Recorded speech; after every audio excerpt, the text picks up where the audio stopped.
Այս նոր սերնդի բոլոր քրիստոնյաները փորձում են քայլել Աստծո հետ առանց նրա իր մասին հայտնած հայտնության։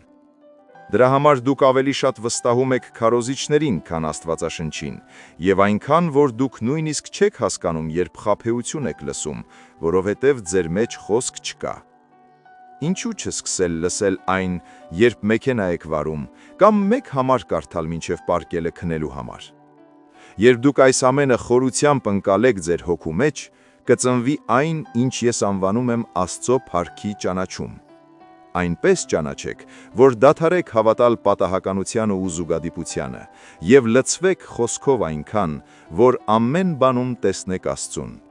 Եվ լեռնագագաթներին, և հովիտներում, և դժվար ժամանակներում, և օրհնության ժամանակներում, և փակ դռների մեջ, և բաց դռների մեջ, և անցումային ժամանակաշրջաններում, և երբ մենք կայուն ենք։